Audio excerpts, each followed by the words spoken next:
আসসালামু আলাইকুম। সুলতানা সিয়ামি কিচেনে আপনাদের সবাইকে স্বাগতম জানাচ্ছি। আমি সুলতানা। আশা করি সবাই ভালো আছেন।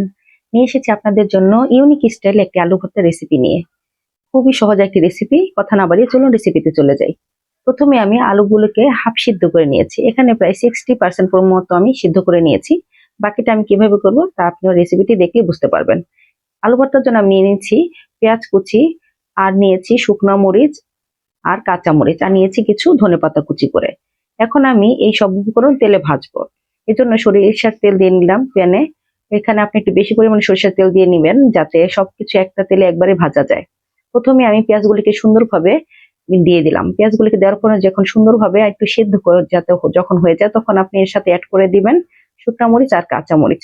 কাঁচামরিচটা কিন্তু শুকনো মরিচটা একসাথে দিয়ে দিবেন।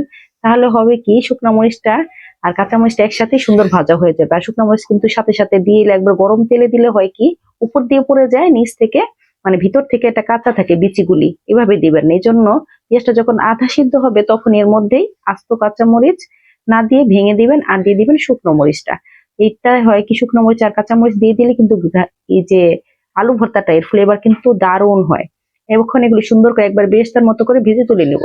আর ওই তেলের মধ্যে আবার যে আলুগুলো আমি 60% মতো সিদ্ধ করে নিয়েছিলাম ওইটাকে আমি সুন্দর করে গোল গোল করে কেটে এখানে এখন ভেজে নিব। এভাবে আলু ভেজে যদি আপনার আলু ভর্তাটা করেন তাহলে কিন্তু আলু ভর্তাটা খেতে দারুণ হয়। কারণ কি নর্মালি আমরা কিন্তু সবাই পানি দিয়ে সেদ্ধ করে নিই, তাই না? যদি সেদ্ধ করার পরে যদি এমন ভেজে নেন তাহলে কিন্তু এটা বেশি ভালো লাগবে না। এই জন্য আধা সিদ্ধ বা কাঁচাটাই গোল গোল করে কেটে যদি ভেজে নেন তাহলে ওই ভর্তাটা খেতে কিন্তু দারুণ লাগে। এখন সব যখন ভাজা হয়ে যাবে এখন আমি সুন্দরভাবে এটাকে ভর্তা করে নিব। প্রথমে আমি লবণ দিয়ে শুকনো মরিচ আর কাঁচা মরিচ গুলিকে সুন্দরভাবে ডলে ভেঙে দিব। দেখেন যখন শুকনো মরিচটা সুন্দরভাবে ভাজা হবে তখন কিন্তু যখন একটু ধরবেন লবণ দিয়ে তখন দেখবেন কি সুন্দরভাবে ভেঙে যায়। আর যদি ভালোভাবে না ভাজা তখন কিন্তু এভাবে ভাঙে না।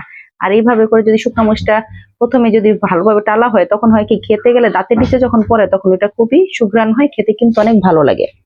পেঁয়াজ দিয়ে সুন্দরভাবে যখন বেরেস্তাটা একবারে মেখে নেবেন তার সবার লাস্টে দিবেন ধনেপাতা। ধনেপাতাটা দেওয়ার পরে সুন্দরভাবে এটাকে মেখে নেবেন। এখন আমি কিন্তু সরিষার তেল দিয়ে সবকিছু ভেজে নিয়েছি, কিন্তু তাই বলে কি এখন সরিষার তেল দিব না? না, এখন একটু সরিষার তেল দিবেন। এটা হয় কি কাঁচা সরিষার তেলে যে ফ্লেভারটা পাওয়া যায় ওটা যতই আপনি চুলার মধ্যে দিয়ে ভাজান না কেন ওই ফ্লেভারটা অতটা ভালো হয় না। তাই ভর্তায় সরিষার তেল লাগেই। দেখেন কি সুন্দর লাগছে তাই না? দেখেই কত লোভনীয় লাগছে, খেতে কিন্তু দারুণ হয়। এখান থেকে কিছুটা ভর্তা ইচ্ছে করলে আপনি এমনিতেও তুলে রাখতে পারেন। এই ধনেপাতা দেওয়া ভর্তাটা এটাও কিন্তু খেতে দারুণ লাগে। এখন আমি সবার লাস্টে আলুটাকে দিয়ে সুন্দরভাবে মেখে নিব। দেখেছেন আলুগুলো কত সুন্দর সফট হয়েছে আর এত সুন্দর একটা ফ্লেভার আসছিল। আলু ভাজা থেকে কিন্তু দারুণ একটা ফ্লেভার হয়। এই ফ্লেভারটার কারণে এই আলু ভর্তাটা সব আলু ভর্তা থেকে একটু আলাদা, খেতে দারুণ লাগে। আর শীতের দিনে গরম গরম ভাতের সাথে এই ধোয়া ওঠা দেখেছেন এখনো ধোয়া উঠছে, আলু ভর্তা খাওয়ার কোনো তুলনাই হয় না। ভর্তা তো হয়ে গেল, এত মজার ভর্তা কি আর মিস করা যায়? আপনারা কিন্তু আজই করে ফেলবেন, এই ভর্তাটা দারুণ হয় খেতে। রেসিপিটি ভালো লাগলে অবশ্যই আমার চ্যানেলকে লাইক কমেন্ট শেয়ার এবং সাবস্ক্রাইব করে পাশে থাকবেন। একটু অন্যরকম হলেও এই ভর্তাটা কিন্তু খেতে দারুণ মজা হয়। ভিন্ন স্বাদে এই আলু ভর্তাটা আপনারা অবশ্যই করে খাবেন। আশা করি আপনাদের কাছে অবশ্যই অনেক অনেক অনেক বেশি ভালো লাগবে। সবাই ভালো থাকবেন, সুস্থ থাকবেন। আসসালামু আলাইকুম, আল্লাহ হাফেজ।